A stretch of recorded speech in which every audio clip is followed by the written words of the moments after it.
Bom, está ao vivo, tá bom? Boa noite, aqui quem está falando é o Miguel, sou diretor do CEP. A gente está iniciando mais uma live nossa.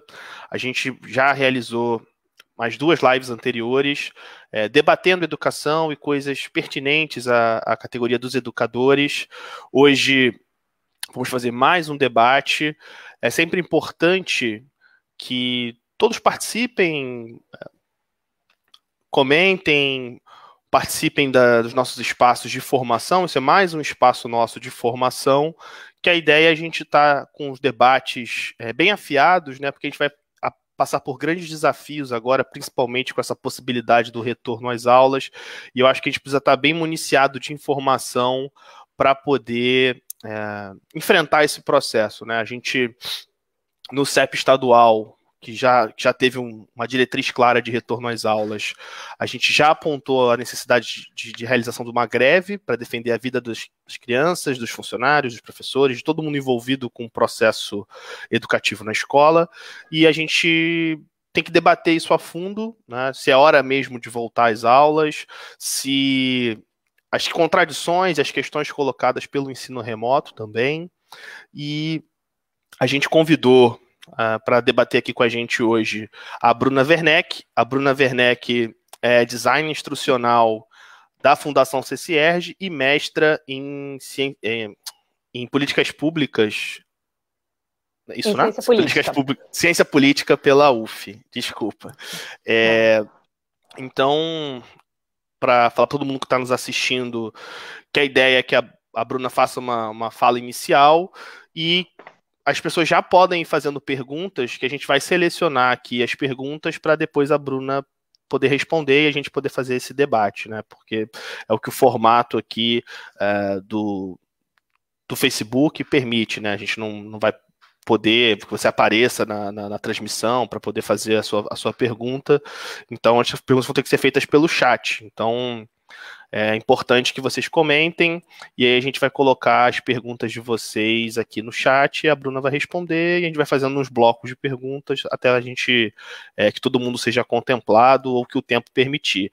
A ideia é que esse espaço aqui tenha algo entre 40 minutos a uma hora, até para não ficar cansativo nem para a Bruna, né, que a gente convidou, e nem para quem está assistindo, né, a gente está tendo um excesso, uma enxurrada de lives aí, e eu acho que essa é uma live muito importante para a gente fazer os nossos debates.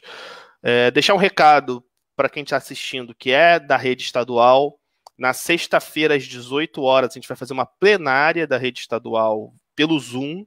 Né? A gente sabe todos os problemas desses acessos remotos, da internet, mas é o espaço que a gente vai utilizar para debater algumas questões pedagógicas que o Conselho Deliberativo do CEP geral encaminhou para que os núcleos, no nosso caso aqui em São João, que a gente pudesse debater. Então, isso é uma demanda importante. Então, todos que quiserem fazer esse debate pedagógico relativo à rede estadual, está convidado a participar na sexta-feira, às 18 horas, da nossa plenária pedagógica da rede estadual. Tá bom, pessoal? Então, vou passar a palavra à Bruna. Bruna, com você. Olá, boa noite a todos. Obrigada, Miguel. Obrigada pelo convite, por estar aqui hoje. Vocês todos também, né, dedicando um tempo nessa enxurrada de live, ter selecionado participar dessa. Eu vou tentar manter a minha fala bastante sucinta para que a gente possa avançar realmente uma conversa a partir de comentários e perguntas que vocês tenham.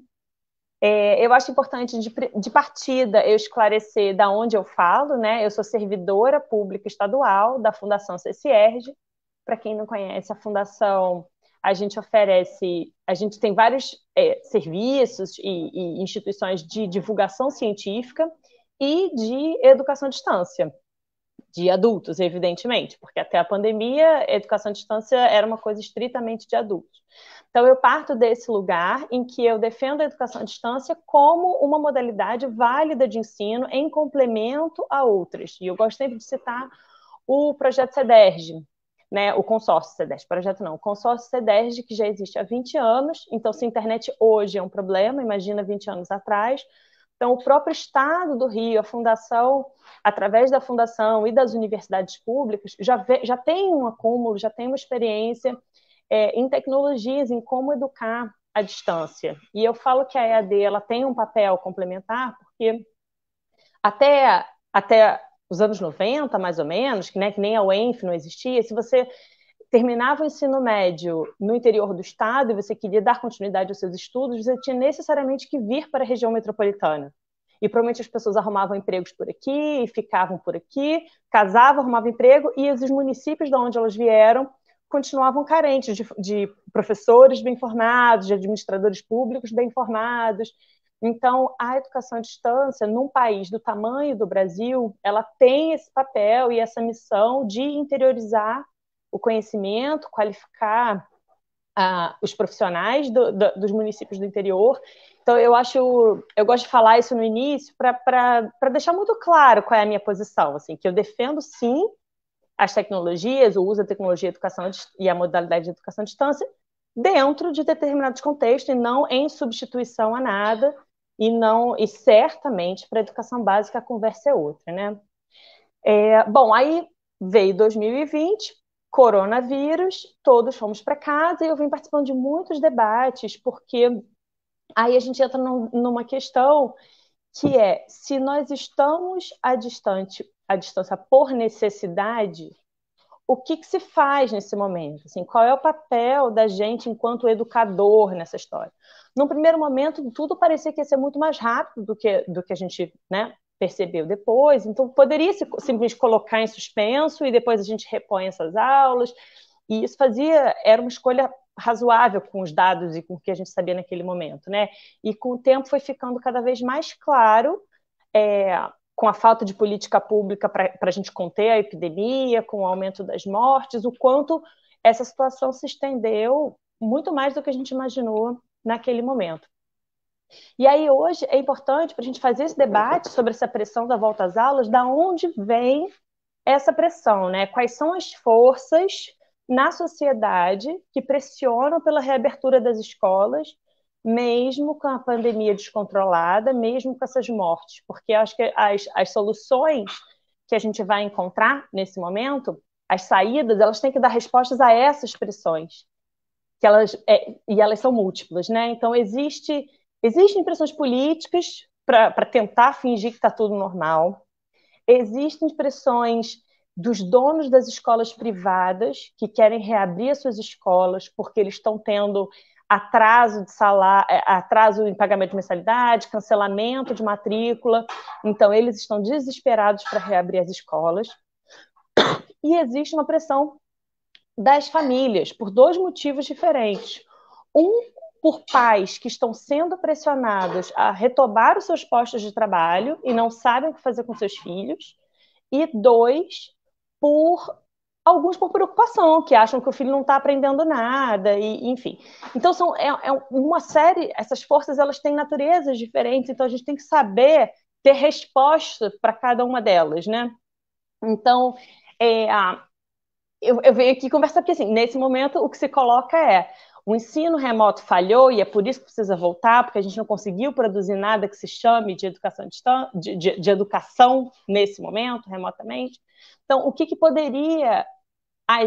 importante na educação, que é essencial, que no momento em que você não tem escola, que você não tem convívio social, que você está privado de tantas coisas, eu gostaria de lembrar que a gente trabalha um ano vivido, é um ano em que a gente aprende coisas, para bem ou para mal. Não estou falando de conteúdo programático, estou falando de desenvolvimento da criança. Ela vai desenvolver para alguma coisa, nem que seja para desenvolver trauma, mas ela vai desenvolver alguma coisa, ela vai aprender alguma coisa e ela vai levar essa experiência desse ano adiante. Então, uma coisa que eu venho falando desde o início da pandemia é a importância das comunidades escolares conseguirem se achar nesse mundo virtual, dessas trocas entre os professores e as famílias, porque é através disso que a gente vai encontrar as saídas que são mais adequadas para cada uma das realidades, né? E que tipo de política a gente tem que pressionar para que seja colocada daqui para frente, porque esse debate do retorno às aulas, mesmo que a gente vença agora e seja adiado de novo. Agora vai ser sempre uma questão de por quanto tempo ele vai ser adiado. Então, o que a gente fala? Não, vamos adiar porque a gente vai fazer isso. Qual é o plano que a gente constrói? O que a gente precisa que o governo nos dê para que a gente seja capaz de fazer alguma coisa que se chame de educação nesse meio tempo? Porque a verdade é que a gente não sabe quando essa vacina vem. Tudo indica que, na melhor das hipóteses, é para o meio do ano que vem. Né? Vai ser ao longo do primeiro semestre do ano que vem. Então, no início do ano letivo, fevereiro de 21, nada garante que vai estar todo mundo vacinado. Né? Então, por quanto tempo? O que isso significa? Porque a gente não pode também deixar tudo em suspenso. Crianças que hoje têm 6, 7, 8 anos e deixar tudo em suspenso, e quando elas tiverem 9 anos, a gente vai fazer o que elas faria com 7, o que faria com 8.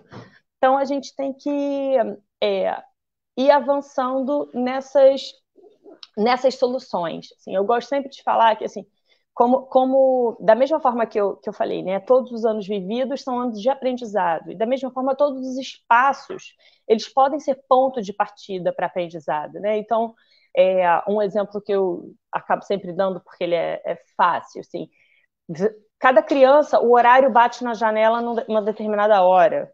Então, o que isso significa? O que a gente pode falar sobre o movimento da Terra em torno do Sol, a posição do Brasil, a sua posição em relação a norte, sul, leste, oeste? O que significa se o Sol bate de manhã, de tarde ou de noite?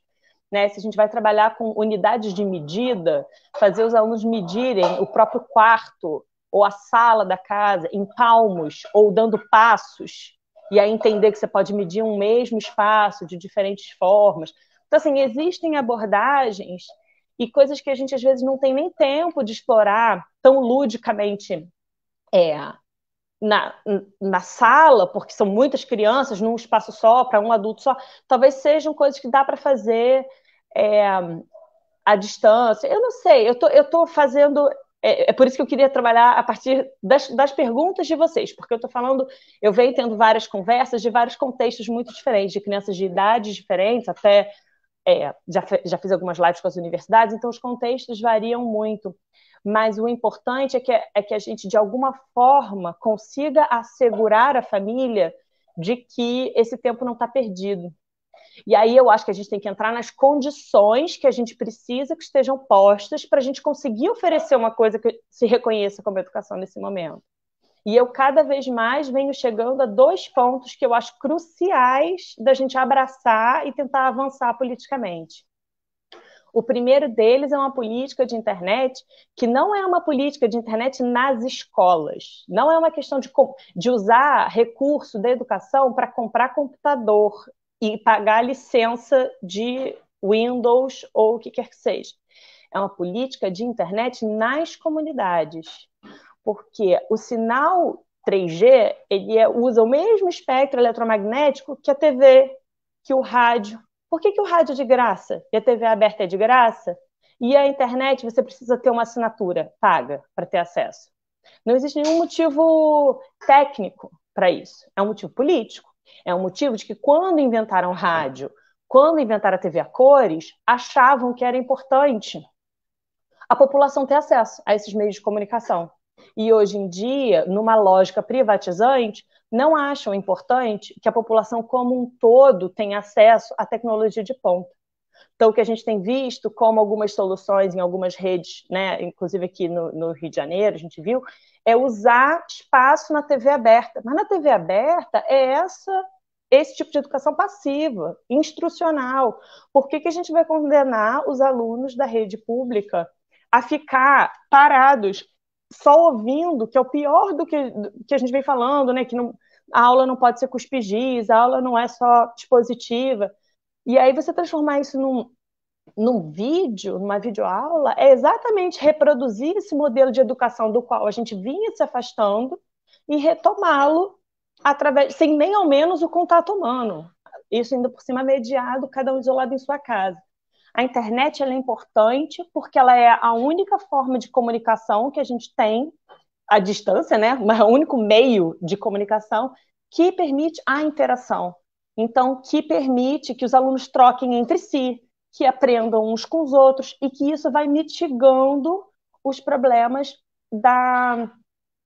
da distância, que a distância se coloca. Então, assim, eu queria deixar, né, mais uma vez, muito claro, eu não estou dizendo que a internet compete ou melhora ou resolve os problemas da falta de contato de convívio social. O que eu estou dizendo é que no momento em que o vírus nos obriga a estar longe uns dos outros, em que o convívio social não é possível, não é recomendável, não é saudável, de que forma a gente pode lidar com, por exemplo, essa preocupação, retomando as preocupações e as forças pela reabertura das escolas, se a preocupação das famílias é que os filhos não estão aprendendo, se a preocupação das famílias é que os filhos estão deprimindo, sem contato, etc., etc., uma política de internet nas comunidades para que todos tenham acesso pode ir favorecendo e ir respondendo a esses anseios e diminuir esse tipo de pressão. Eu gosto sempre de lembrar que tem gente que casa com gente que você só conheceu pela internet. Então, assim, que é possível estabelecer relações, que é possível trocar, que é possível ser significativo, é. Claro que o processo de educação não é o processo de uma relação, não é isso. Mas eu estou mostrando as potencialidades que a tecnologia oferece se a gente souber utilizá-las. E a primeira coisa para conseguir utilizar é o aluno ter acesso, porque do jeito que sem acesso nada, né? Enfim, nada é a mesma coisa que o aluno não estar na sala de aula, então não é possível que nada se dê nesse contexto. A segunda questão que eu venho percebendo é a questão dos vínculos dos professores, que não é uma demanda de hoje, né? Lotação em uma escola única, porque quando você tem a sua atenção dividida, isso vai dificultando essa questão, né? No momento de emergência, o que você precisa? Você precisa falar com seus pares e entender e desenvolver uma atividade, uma saída, propostas que façam sentido para aquela realidade. Mas se você está com a sua atenção dividida entre várias escolas, é óbvio que isso dificulta e atrapalha. Se vocês têm que atender a demanda de gestores diferentes, né? Todo mundo sabe, muitos professores têm matrícula no município e no estado, ou na iniciativa privada e em alguma rede pública. Então, quando você tem essa atenção dividida, sempre dificulta. Então, quanto mais a gente conseguir políticas para que o professor esteja consiga estar mais presente numa determinada comunidade escolar, me parece ser um caminho. E essa questão do contato com as famílias também, para entender quais são as limitações. E o que dá para fazer hoje, o que dá para fazer no médio prazo e o que dá para fazer no longo prazo. Então, hoje em dia, no início, eu falava muito esse tipo de coisa, que a Fundação CCERJ já fazia educação antes da internet, então é possível fazer? Possível é. Mas considerando que Bruna, eu estou partindo do princípio que só vai ter vacina em junho do ano que vem. Entendeu? Nós temos mais 2 semestres. Nós temos o segundo semestre de 2020 e nós temos o primeiro semestre de 2021, que vão ser de incerteza. Se a vacina vier antes, beleza, gente, lindo. Mas e se não vier? Né? O que a gente faz com mais um ano? Porque as pessoas estão agora, em agosto ainda, dizendo o ano está perdido. Gente, agosto, nós temos setembro, nós temos outubro, nós temos novembro. E em termos de vida das crianças, dezembro, janeiro, fevereiro, março, abril, maio, junho, são mais... É muito tempo. Então a gente tem que começar a pensar em soluções de médio prazo, para dizer, não, a gente não vai voltar, porque a gente precisa disso para conseguir fazer isso à distância. Entendeu? Porque eu acho que simplesmente manter suspenso se torna politicamente muito frágil, muito difícil. E eu acho assim, que existem várias outras demandas que são antigas da classe dos professores e que não tem por que a gente abandonar, pelo contrário, só fortalece agora. Então, manutenção das escolas, adequação dos espaços físicos, talvez reformas de novos prédios, redução do tamanho das turmas para que tenha menos professor por turma, equipe de apoio, psicólogos, etc., etc., para lidar com essa volta.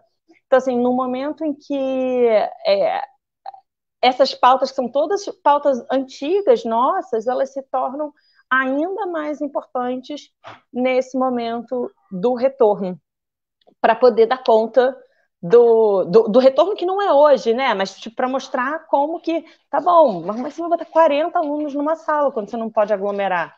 Mesmo que eles digam, vamos respeitar 2 metros, tá bom, bota as cadeiras 2 metros um para o outro.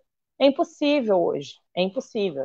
As escolas que funcionam de manhã, de tarde, de noite, que tem que expulsar os alunos para receber uma nova turma, evidentemente, não cabem alunos mais rarefeitos. Então, com isso, eu fiz meio que um leque de caminhos por onde a gente pode seguir esse debate, mas eu acho principalmente isso, a gente tem que estar atento das forças da sociedade e ter resposta para cada uma dessas forças.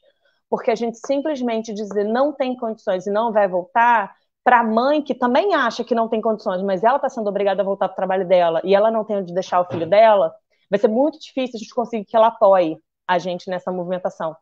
Então, e no momento em que muita gente perdendo emprego, muita gente. A pressão, a gente tem que ganhar apoio da população para a nossa causa. E como é que a gente vai fazer isso? E com isso eu encerro minha fala, abro para perguntas para a gente explorar qualquer um desses caminhos ou outros que eu tenha deixado de falar e que a gente pode levar adiante.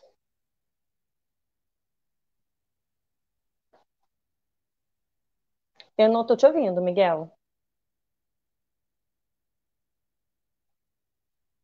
Eu não sei se o pessoal no chat está.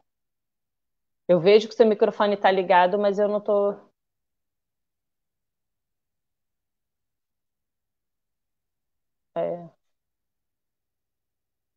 Não.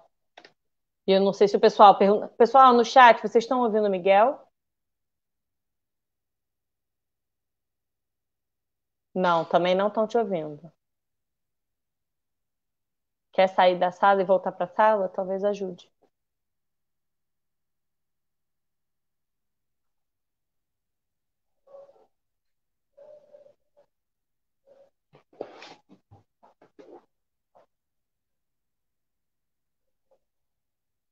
Um monte de gente dizendo que não está ouvindo.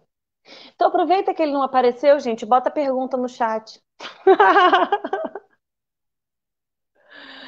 Como garantir a democracia da internet? Pois eu acho que é política pública de botar a antena e liberar sinal mesmo, porque o sinal está aí, gente. O sinal, ele já está circulando. É uma questão de existe uma questão técnica que eu não sei exatamente qual mas é de negociação com as teles. E falam, isso aqui é uma concessão pública. A onda eletromagnética não pertence a ninguém. Você usa, beleza, mas libera esse sinal. Eu não sei exatamente, mas é pressão dos governantes com as telecomunicações. E eu acho que, assim, não é só a educação, né? Eu acho que existe todo um debate dos microempreendedores, das pessoas que vivem em precarização e dependem da internet, né? Do Uber, que precisa da internet para atender, das pessoas que dependem da internet para fazer uma venda. Então, eu acho que esse é um tipo de política que é muito fácil você angariar, juntar forças com outros setores, né? Outras classes de trabalhadores que podem ter grande interesse em, em conseguir flexibilizar isso. Assim, eu gosto sempre de lembrar, o próprio Pezão, antes, uma das coisas que era a plataforma que ele usava como grande currículo, que ele não tinha quase currículo nenhum, né? Mas como prefeito em Piraí, botou o Wi-Fi na cidade. Isso foi uma coisa muito importante para ele lá naquele momento. Por volta de 2010, até antes, falava assim o Wi-Fi grátis na orla do Rio de Janeiro. Eu me lembro que na época era piada, porque ninguém tinha dispositivos que acessassem a internet, né? Quem tinha laptop era só gente muito rica. E a gente falava, quem que vai com o laptop para a praia, para a orla, e abrir o laptop, vai ser assaltado, porque era uma coisa de outro mundo você ter um dispositivo que acessasse a internet. E, no entanto, existia essa política de ter Wi-Fi grátis nas áreas públicas. E ninguém nunca mais tocou nesse assunto. Quanto mais as pessoas foram tendo acesso aos dispositivos que poderiam se beneficiar desse tipo de política, essas políticas foram sumindo. E hoje em dia o máximo que a gente ouve é isso: é aula na TV aberta ou distribuição de chips, que é uma solução individual, em vez de uma solução universal de política e de cidadania. O Marco Civil da Internet de 2014 coloca o acesso da internet na chave dos direitos. Então, e eu acho isso, que a gente pode se organizar junto com outros tipos de trabalhadores que têm muito a se beneficiar de maior acesso à internet. Mesmo que não fosse liberado para sempre, mesmo que tivesse uma franquia mensal, mas, né, da mesma forma que existe a TV aberta e existe a TV com cabo, que houvesse uma internet, uma certa franquia aberta, e que se você quisesse fazer upload de mais, precisasse de mais dados, aí essa cota extra fosse paga. Mas eu acho que tem caminho para... Tecnicamente, não vejo grandes empecilhos. O empecilho é político, de brigar com as teles, né? Mas eu acho que quanto mais gente depende de internet para viver, mais gente tem interesse nessa pauta também para unir forças. Bruna, tá me ouvindo agora? Sim. Eu descobri o que foi. Foi o fone de ouvido aqui, que tem uma placa de som à parte, e eu tava desligado e... Enfim, resolveu. Tudo bem. Bom, a gente... fazer uma pergunta para você. A gente vê, né, que o ensino remoto, né, que não chega a ser exatamente o ensino à distância, né, ele tem outras questões colocadas de plataforma, enfim, outra metodologia, né, essa adaptação que acabou acontecendo no estado e nos outros lugares foi ainda mais precário, né? Uhum.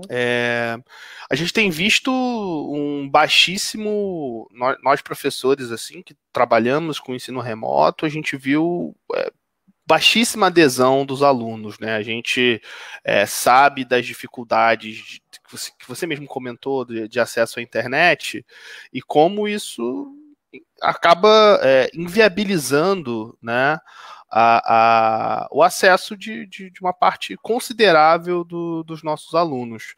E também uma dificuldade dos profissionais da educação que, enfim, não prestaram concurso para aula à distância, não necessariamente sabiam utilizar essas plataformas, né? Como é que você avalia da capacidade, assim, hoje, né, que o governo do estado tinha de ferramentas para dar esse suporte maior? Como é que você avalia que elas foram subutilizadas ou que poderiam ser mais utilizadas para amenizar, né, esse problema dos profissionais, tornar esse ensino remoto mais atrativo, pensar conjuntamente estratégias que facilitassem o acesso dos alunos, mesmo que ainda tivesse problemas, mas algo que o governo do estado, principalmente, já tivesse algumas ferramentas em mãos, né? Você vê alguma questão nesse sentido? Sim. Bom, como você bem colocou, né, o ensino remoto não é educação à distância, e nem os professores, e nem os alunos, e nem ninguém estava preparado. Então, eu acho que é mais difícil propor alguma coisa hoje do que era em abril, em algum aspecto, porque já existe um cansaço. Enquanto abril a gente acabado de ficar na pandemia, meu Deus, o que vai acontecer? Mas existia uma ansiedade do que vai acontecer. E agora existe meio que um desânimo em relação a tudo. Então, existe ainda essa dificuldade, que eu acho que a gente está num estado de ânimo e de disposição para tentar uma coisa nova pior hoje do que estava em abril. Então, eu acho que a gente já perdeu uma oportunidade boa ali. Tendo dito isso, eu acho que um dos problemas do porquê que essa oportunidade não foi aproveitada direito naquele momento é que teve muita gente, e aí, no caso, o governo estadual se fiou muito, em parceria com o Google, em parceria com não sei quem, que chegou dizendo, fica tranquilo, é só mudar para a plataforma e pronto. Como se fosse muito fácil essa transposição. Então, eu acho que esse momento, tanto para os professores quanto para os alunos, de retomar e de fazer uma coisa que seja engajante, ela passa por, gente, olha o que aconteceu, como vamos lidar com isso? E coletivamente lidar como vocês estão se sentindo, como está funcionando na sua casa, como é possível, e ir adequando para uma construção conjunta, porque eu acho que poderia ter sido um momento de maior conexão. Por isso que eu falo dessa questão do vínculo do professor estar disponível para essa escola também. Mais oportunidade dos professores trocarem entre si, como está funcionando para você ou não, como que a gente pode se ajudar. Talvez fosse um momento em trabalhar mais em equipes, seja equipes por disciplina, os professores da mesma disciplina, como vamos tratar esse tema para as diferentes faixas etárias, sejam professores, por exemplo, a partir do Fundamental 2, né, professores de diferentes disciplinas, para uma mesma turma, gente, como é que a gente vai lidar com essa turma, com esses indivíduos, né, que estão passando por isso, isso, isso? De que forma a gente pode somar esforços? Porque, às vezes, um trabalho de história, uma aula de história pode render uma redação, então não precisa ficar a professora de redação dando uma aula, pode ser a professora de história que vai fazer uma aula mais expositiva, e aí, de novo, né, se tivesse acesso à internet, etc., podia ter muito mais coisa voltada para os alunos fazerem, colocar pesquisas, colocar, né, a gente tem, hoje em dia, o calendário é todo marcado por datas que são comemorativas de uma coisa ou outra, para que eles entendam como isso era tratado em diferentes momentos da história, ou como alguma, né, se você é de geografia, como isso é tratado, como o coronavírus foi lidado em diferentes países e como que o que isso significa, ou mesmo quantas pessoas moram na sua casa, e aí talvez entrar em contato com um professor em outra escola, e nesse caso até você ter 2 matrículas ajuda, né? Como é que essas realidades são diferentes. Então, eu acho que o trabalho em equipe talvez tivesse ajudado um pouquinho mais, tanto na coisa do compartilhamento, do como está sendo para você, o que está funcionando para pensar junto, como realmente pensar em atividades que sejam complementares para evitar todo mundo, porque essa coisa de ficar gravando videoaula, gente, videoaula dá muito trabalho, é muito trabalho. Você pega qualquer produção audiovisual e você assiste o crédito no final, você vê o tanto de gente que está envolvida na produção de qualquer coisinha de 20 minutinhos. Você vê que tem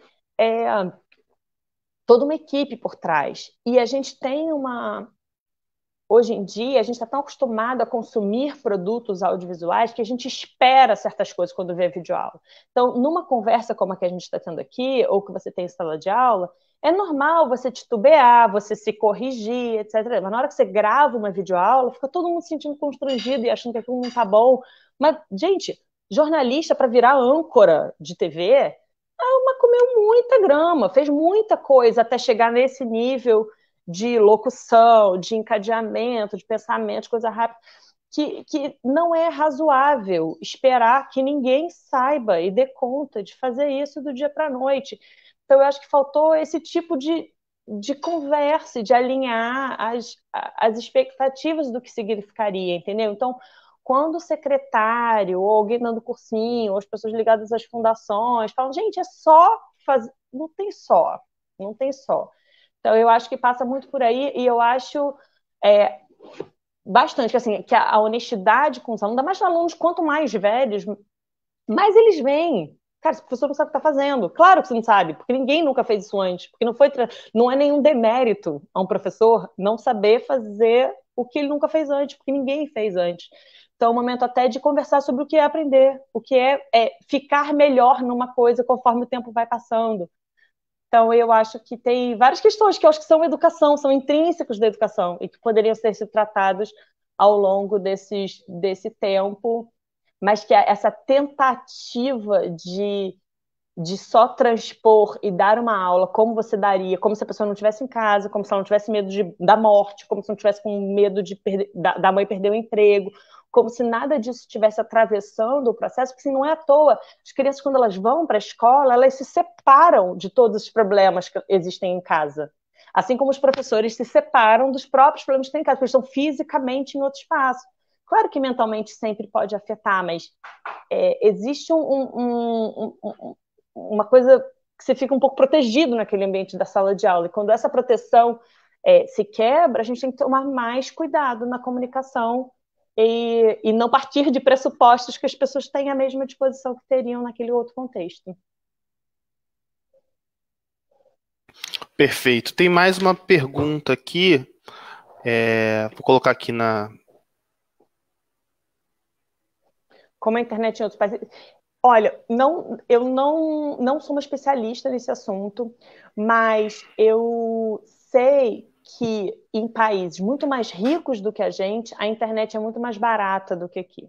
Então, isso que eu estou falando da internet ser gratuita, eu realmente não sei onde tem, como é, mas, por exemplo, eu sei que na França é um lugar que eu tenho como. Na Europa, principalmente. Nos Estados Unidos não é tão barato, mas na França, porque eles têm muitos planos muito baratos de internet, que você com muito pouco dinheiro em relação ao que é o salário mínimo de lá, você tem planos que te garantem o mês inteiro. Então, assim, não pesa tanto no orçamento familiar quanto pesa aqui.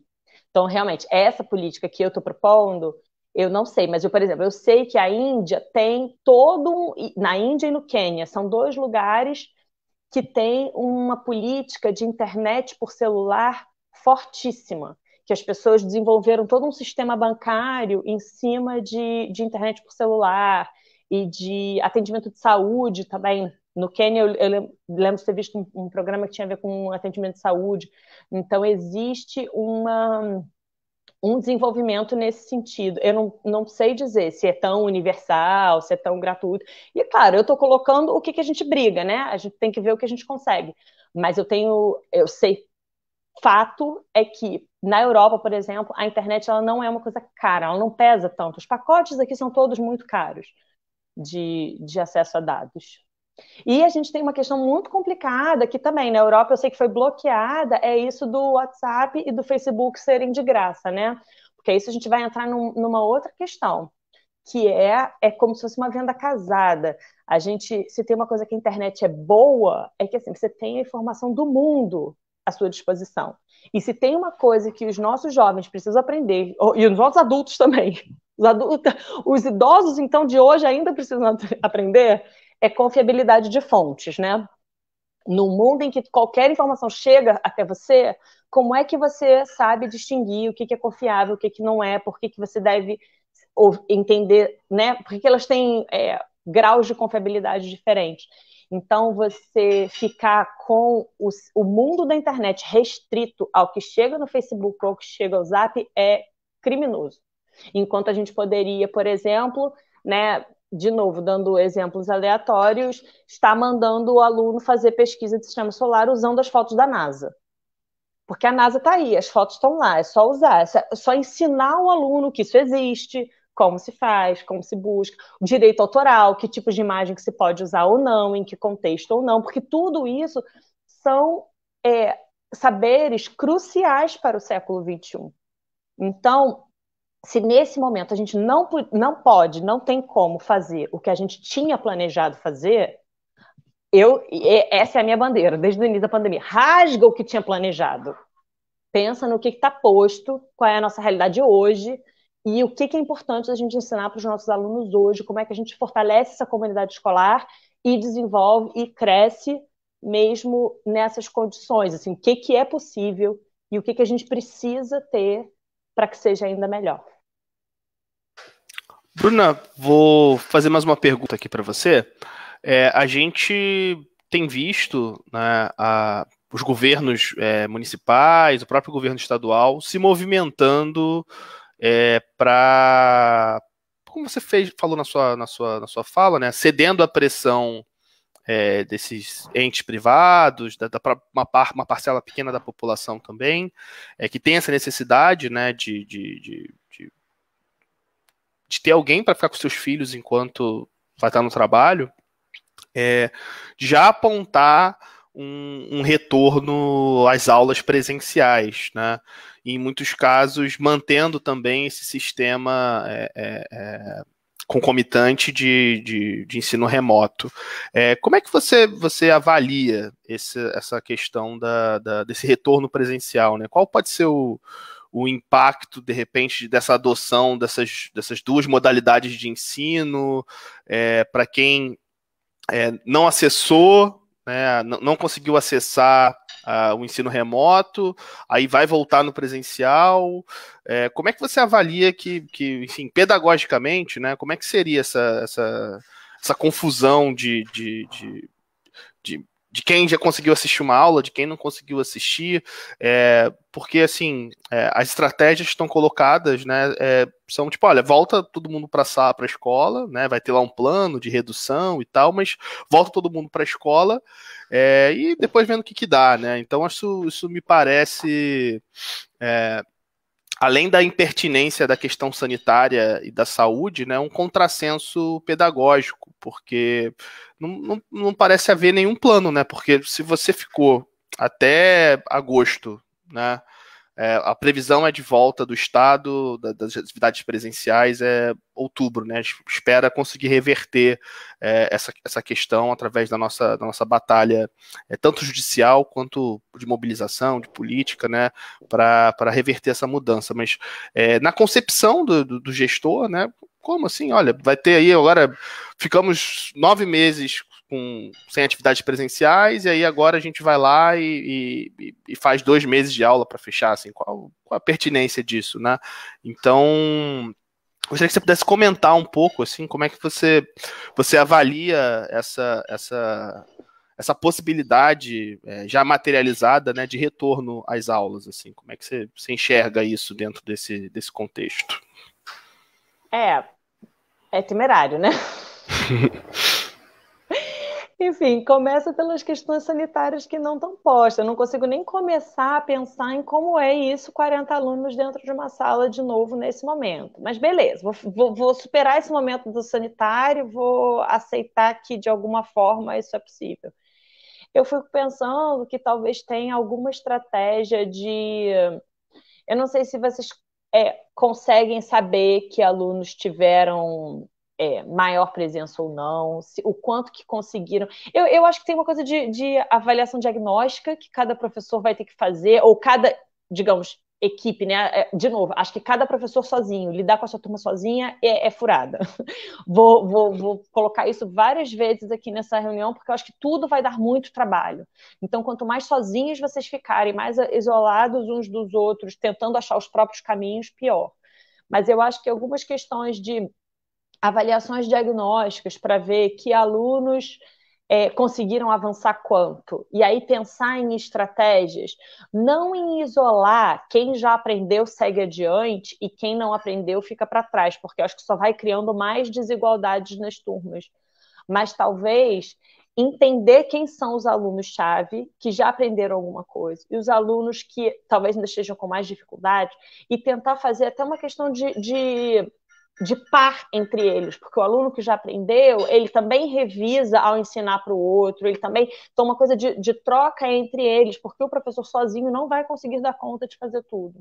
Então, estratégias nesse sentido de você conseguir identificar o que alunos você pode contar para algumas coisas e entendendo que os alunos não... Claro que quem tem mais acesso à internet vai ter mais acesso à internet independente de qual disciplina ele está estudando. E o que não tem, não tem. Mas os alunos eles têm aptidões diferentes também, ou interesses diferentes. Às vezes o aluno que não tem acesso nenhum à internet, mas na verdade ele é um louco por matemática e ficou, sei lá, estudando sozinho. Os alunos têm aptidões diferentes. Então, um aluno que ele é forte em uma disciplina, ele não é necessariamente o mesmo aluno que vai ser forte em outra disciplina. Então, saber enxergar isso e trabalhar esse grupo de forma que eles também se ajudem a todos alcançarem um próximo estágio, né, que cheguem mais prontos para o próximo ano, mas tem que ter uma adequação de expectativas. Assim, não será possível cobrir em 20 tudo que estava planejado cobrir em 20. Então, a gente tem que ser capaz, de novo, os professores conversando entre si, o que é prioridade, o que é essencial, o que a gente pode... gente, deixa para lá, não aprendeu isso agora, vai aprender um dia se achar importante, né? A hora que isso for necessário para um outro aprendizagem, só nos próximos anos a gente vai lembrar, tipo, a hora que eu tiver que dar aula de equação de segundo grau, ano que vem, lembrar que os alunos talvez não tenham aprendido a equação de primeiro grau direito, então talvez eu tenha que fazer uma revisão melhor antes de introduzir o próximo conteúdo. Acho que isso vai ter que ser uma forma de pensar a educação para os próximos anos. Sempre partir, em vez de dar a matéria nova e partir do princípio que o conteúdo anterior foi absorvido, fica um pouquinho na dúvida se foi tão bem absorvido assim. Eu acho que isso vai ser uma coisa não só para esse ano, mas para os próximos anos, porque cada aluno vai ter tido esse buraco na formação numa idade escolar diferente, né? Mas eu acho que saber trabalhar as potencialidades dos próprios alunos para que eles se ajudem pode ajudar, pode ser um caminho para que os professores não fiquem tão sobrecarregados de dar aulas em tão diferentes níveis, ou dar uma aula em que um está entediado e que o outro não está conseguindo acompanhar. Então, saber saber um pouco trabalhar isso, talvez seja, né, em vez de passar um dever de casa que é só um dever de casa comum, passar um dever de casa que seja em dupla, que um ajude o outro, enfim. Vai depender das dinâmicas de cada família, né? De cada família, também de cada família e de cada escola. Então, eu estou só pensando em como restabelecer esses vínculos, como retrabalhar essa unidade da comunidade escolar. Bom, Bruna, agradecer a sua presença, né, essa disponibilidade de estar debatendo aqui conosco, né, estar dialogando aqui conosco. Antes de passar para você fazer suas considerações finais, né, para a gente encerrar o nosso debate, acho que é importante frisar para todo mundo que o Rio de Janeiro não vive em condições razoáveis de controle da pandemia, o Brasil, como uma forma geral. A gente voltou a ter um crescimento dos casos aqui no estado, né? O estado do Rio voltou com essa política de flexibilização da quarentena e do isolamento social, ela voltou a apresentar um crescimento dos casos aqui no estado e, enfim, a gente vê com muita preocupação, né, em relação à saúde da população, em saúde dos profissionais de educação, em saúde das crianças, essa possibilidade de retorno às aulas, porque as escolas, né, também a gente percebe que a cidade é uma, né, quando as escolas estão funcionando e num período de férias ou de recesso e tal, a cidade é outra, né? Então é muito difícil, né, a gente pensar a escola sem pensar aglomeração, sem pensar contato, convívio de pessoas, circulação de pessoas e também a possibilidade também de espalhar, né, o vírus entre as famílias, né, as crianças vão ter contato entre si, depois voltam para casa, depois voltam para a escola, os profissionais, enfim, é uma possibilidade muito, muito, muito complicada, que coloca em risco, né, a vida de muita gente, e a gente do sindicato avalia como um verdadeiro risco à vida, né, está colocando a vida das pessoas em risco com essa possibilidade de volta às aulas, né? Então a gente é muito crítico a essa possibilidade, a gente está disposto a combater isso de todas as formas possíveis, porque não só a gente está reivindicando uma educação de qualidade, melhores condições de trabalho e tal, mas o principal, né, que é a vida das pessoas, né? Então, uma vida que é perdida não se recupera, né? Um ano você pode fazer um planejamento, um ano letivo você faz um planejamento, uma forma de compensação, de compressão de conteúdos, apoio de plataformas de ensino remoto junto com o presencial, enfim, você pode pensar diversas possibilidades, né? Mas a vida que se perde precocemente, em virtude dessa irresponsabilidade, isso não tem possibilidade de recuperação, né? Então, é o que a gente tá frisando, tá pautando em todos os municípios do estado do Rio, a rede estadual, as redes municipais, a nossa rede aqui de São João de Meriti, né? A gente está batendo muito forte nessa questão do não retorno às aulas, da não possibilidade. A gente sabe, a gente que convive nas escolas sabe das condições extremamente precárias, né? As pessoas colocaram aqui no chat, as escolas não têm água, assim, não tem encanamento de água com frequência, né? Se o caminhão pipa, por acaso, atrasar naquela semana, a escola fica sem água, né? Então, como é que a gente pode pensar a medida mais simples que é lavar as mãos, né? A desinfecção das escolas, a limpeza, né? Então, são coisas realmente. O governo não garante nem as obrigações, que é garantir os uniformes das crianças, para garantir máscara, escudo facial, enfim. A gente realmente. Álcool gel, né? Álcool que é um produto caro, né? Então, como é que ele vai garantir essas coisas em quantidade adequada, né? Para que a gente possa garantir o mínimo de segurança e as condições sanitárias e gerais da cidade, do estado, permitissem, né? Então a gente está frisando aqui que a gente é radicalmente contra o retorno nesse momento, não há controle da pandemia e E isso é uma condição essencial, né? A gente se acostumou com um patamar de 1.000 mortos por dia e achando que cair para 800 ou para 900, que não foi o caso ainda. Isso seria uma queda da pandemia quando isso coloca a gente no topo do ranking de mortes, né? De completo descontrole dessa situação.